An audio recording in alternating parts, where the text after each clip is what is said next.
오늘 우리에게 주시는 하나님 말씀은 민수기 26장 52절부터 55절까지 우리 넉절 말씀인데요. 함께 한 목소리로 합독하도록 하겠습니다. 시작. 여호와께서 모세에게 말씀하여 이르시되 이 명수대로 땅을 나눠주어 기업을 삼게 하라. 수가 많은 자에게는 기업을 많이 줄 것이요 수가 적은 자에게는 기업을 적게 줄 것이니 그들이 계수된 수대로 각기 기업을 주되 오직 그 땅을 제비 뽑아 나누어 그들의 조상 지파의 이름을 따라 얻게 할지니라. 아멘. 우리는 어저께 두 번째로 이스라엘 백성들의 인원을 계수하는 장면을 좀 함께 보았었죠.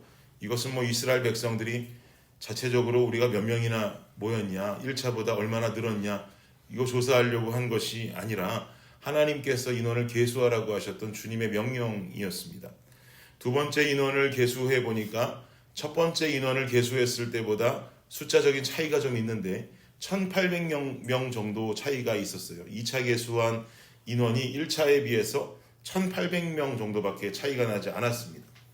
광야 생활 중에서 여러 가지 하나님의 진노하심 또 심판으로 죽은 백성들의 숫자가 굉장히 많았었다 그랬죠. 24,000명이 죽었었고, 그리고 또 고라 자손의 반역으로 14,700명이 죽었었고, 수많은 사람들이 많이 죽었음에도 불구하고 1,800명 정도밖에 차이가 나지 않는다는 것은 물론 그 가운데 시간 속에 출산도 하고 여러 가지 아이들도 태어나면서 인원이 늘었을 수야 있겠지만은 그래도 이 주된 원인은 바로 언약을 지키시는 하나님의 역사다라고 말씀드렸었습니다. 그리고 인원 계수가 된 뒤에 하나님께서는 모세로 하여금 땅 분배에 관한 이야기를 오늘 본문에서 전달하고 계시는데요. 우리 53절 말씀 한번 보십시오. 53절 한번 읽어볼까요? 53절 시작. 이 명수대로 땅을 나누어 주어 기업을 삼게 하라. 명수대로 땅을 나누어 주어 기업을 삼게 하라. 이 말의 의미가 도대체 무슨 말인가? 이 말의 의미가 좀 구체적으로 54절로 이어지는데요. 54절도 함께 보지요. 시작.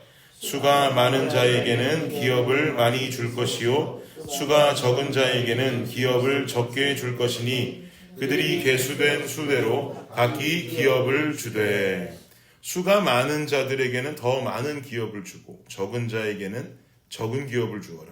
그러니까 즉 지파별로 계수한 인원의 숫자를 토대로 땅 분배를 해나갈 것이다 라는 것이죠. 근데 참 재미난 포인트는 지금 이스라엘 백성들이 가나안 땅을 차지하기 전입니까? 차지하고 난 다음입니까? 차지하기 전이에요. 아직 가나안 땅을 차지하지 않았습니다. 차지하기 전이란 말이죠. 그런데 땅을 차지하기도 전에 땅을 분배할 것에 관해서 지금 말씀하고 계신단 말이에요. 이게 좀 의아하지 않습니까? 땅을 차지나 하고 땅을 모두 다 정복한 뒤에 하나님 어떻게 할까요? 그래 이렇게 나누면 좋겠다가 아니라 지금 땅을 얻기도 전에 땅 분배에 관한 이야기를 먼저 지금 꺼내고 있다는 말이죠. 이것이 의미하는 바는 무엇일까요?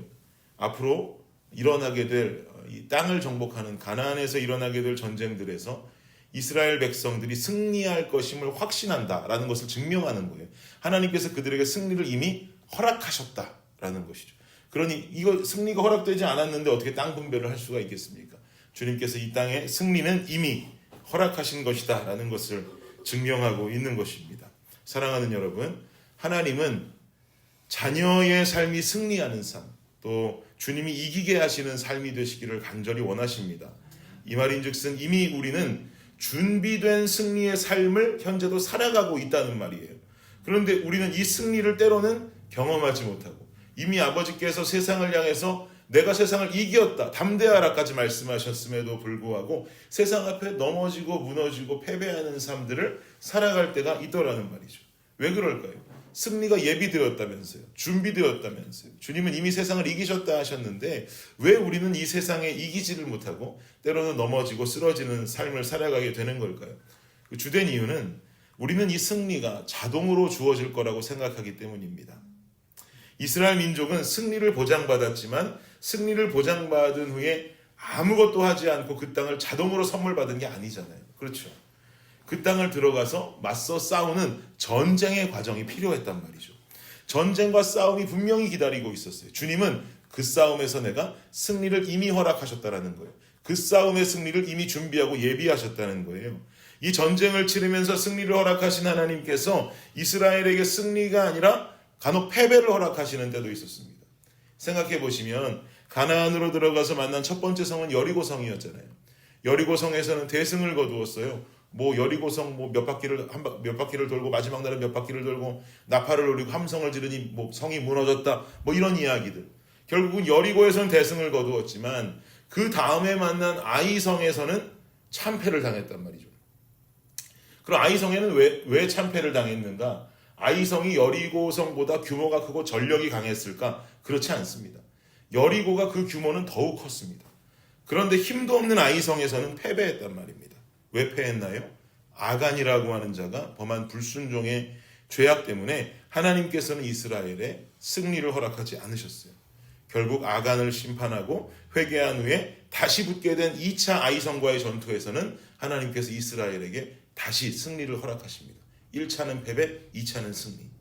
즉 정리해보면 하나님은 우리에게 이미 승리를 허락하셨다는 거예요. 그럼 전혀 싸움과 전쟁이 없이 주어지는 승리인가? 아니라는 거죠. 전쟁과 싸움은 있더라. 그런데 그렇다면 전쟁과 싸움이 있는데 그럼 이 싸움에서 이길 만한 전략이 있어야 이길 것 아닌가? 그 싸움에서 승리하는 유일한 전략은 무엇이냐? 순종이라고 하는 것이죠. 하나님의 뜻에 순종하는 것. 오늘 본문 55절에도 보면 이렇게 기록하고 있습니다. 55절 함께 읽겠습니다. 시작. 오직 그 땅을 그들의 조상 지파의 이름을 따라 얻게 할지니라. 아멘. 땅 분배의 크기는 지파의 인원수대로 결정하지만 그 지역의 장소 어디로 가고 이 땅은 누가 갖게 될지는 제비를 뽑아서 결정한다는 것입니다. 이 제비 뽑기가 절대 행운을 바라는 어떤 방법이 아니라 이 제비 뽑기도 상당히 성경적인 방법이에요. 그죠? 제비를 뽑아서 결정한다는 거예요. 제비를 뽑는다는 것은 하나님의 주권에 순종해야 된다라고 하는 의미이죠. 어느 장소가 뽑힐지 어느 지파가 어느 땅을 가질지 제비를 뽑아서 결정이 되는 순간 그것을 그대로 따르는 순종의 자세가 필요하다라는 것입니다. 우리가 이 세상을 살아가면서 이미 승리를 보장받은 하나님의 백성들임에도 불구하고 세상에 패배하고 승리하지 못하는 삶을 살아가는 주된 이유가 바로 여기에 있는 것이죠. 첫 번째는 우리가 적과 싸우려 하는 전의가 없다는 것이에요. 적과 싸우려 들지 않는다는 것이에요. 영적 전쟁터에서 싸워서 이기고 승리하려고 하는 것이 아니라 주님만 믿으면 승리하고 죄 가운데에서 자동으로 멀어지는 줄 알고 살아가는 성도들이 많더라는 것입니다. 이게 아니라는 것이죠. 우리의 인생은 하루하루 1분 1초 계속해서 영적인 전쟁들이 일어나는 전쟁터입니다. 우리는 이곳에서 싸워 이겨야만이 승리를 쟁취할 수 있는 거예요. 그런데 싸울 전의도 없이 주님 믿으면 승리하겠지 하는 안일한 생각만 가지고 있으면 절대로 감나무에서 감은 자동으로 떨어지지 않는다는 것이죠. 싸워서 이기는 것입니다. 이겨서 쟁취하는 것이에요. 싸우려면 뭐가 있어야 된다고요? 전략이 있어야 한단 말이죠. 이것이 우리가 승리를 거머쥐지 못하는 두 번째 이유입니다. 전략이 없단 말이에요. 순종하는 삶, 말씀대로 따라가는 삶의 모습이 부족할 때가 많단 말이죠. 우리가 주님 앞에 순종하는 삶을 살아야 이 영적인 전쟁에서 승리할 수 있는 유일한 전략이 생기는 것인데 이 전략은 다 내팽개쳐놓고 우리는 다른 방법만 가지고 이 땅을 살아가고 나만 믿고 이 땅을 살아가고 있으니 이 땅과 이 세상 속에서 승리할 수 있는 원인과 모든 전략들이 사라진다 이 말입니다. 우리는 순종하는 삶을 살아야 할 줄 믿습니다. 사랑하는 여러분, 우리에게 주어진 오늘이라는 이 가치 있는 시간과 장소를 자칫하면 넘어지고 쓰러질 수 있는 영적인 전쟁의 장소라는 것을 절대로 잊지 말고 살아가십시오. 그렇잖아요. 살다 보면 자칫 딴 생각하고 자칫 주님 묵상하지 않으면 얼마나 죄의 유혹과 죄의 단계에 그냥 넘어지고 자빠져 버리게 됩니까? 넘어지고 나서 알게 되는 경우도 있잖아요. 야, 이게 내가 잘못 선택했구나. 내가 잘못된 길로 걸어왔구나. 이 모든 것을 우리는 방심하면 넘어지고 쓰러지는 삶을 살아갈 수밖에 없다는 것이죠. 그런 다음에 말씀에 순종하고 하나님 앞에 순종하는 삶을 살아갈 때 우리는 이 전쟁에서 승리할 수가 있게 되는 것입니다. 사도 바울도 에베소서에 분명히 기록하죠. 우리의 씨름은 혈과 육을 상대하는 것이 아니요 통치자들과 권세들과 이 어둠의 세상 주관자들과 하늘에 있는 악의 영들을 상대함이라. 그러므로 하나님의 전신갑주를 취하라. 이는 악한 날에 너희가 능히 대적하고 모든 일을 행한 후에 서기 위함이라. 아멘.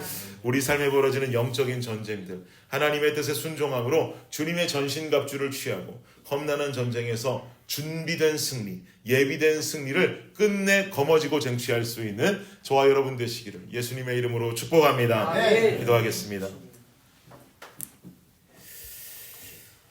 그러므로 하나님의 전신갑주를 취하라. 이는 악한 날에 너희가 능히 대적하고 모든 일을 행한 후에 서기 위함이라. 아멘. 주님, 우리의 삶이 살다 보니 때로는 방심하여 때로는 주님 묵상하고 아버지 뜻 순종하는 것을 우리가 다 잊어버리고 세상에 패배하고 세상의 방법대로 따라 살아갈 때가 너무나 많습니다. 아버지 하나님, 순간순간 주님 잊지 않게 하여 주옵소서. 순간순간 주님 묵상케 하여 주옵소서. 순간순간 우리가 묵상하는 말씀들이 넘쳐 흘러 그 말씀들이 떠오르게 하시고 그 말씀들이 깨달아지게 하시고 그 말씀들을 순종함의 역사가 우리 삶 가운데 일어나게 하여 주시옵소서. 그러므로 말미암아 늘 우리를 공격하려 드는 이 세상을 상대로 하여 이 영적 전쟁에서 준비된 승리, 예비된 승리를 거머쥐고 쟁취하는 우리 모든 블레싱 성도님들의 삶이 되게 하여 주시옵소서. 내가 거룩하니 너희도 거룩하라. 아멘. 주님, 그렇습니다. 내가 거룩하니 너희도 거룩하라라고 하는 그 말씀을 우리가 주님 뜻 따라 살아가며 우리가 분명히 이뤄내겠습니다라고 하는 영적인 군사들의 삶이 오늘 하루 우리의 삶이 되게 하여 주옵소서. 감사합니다. 이 모든 말씀 예수 그리스도의 이름으로 기도드립니다. 아멘.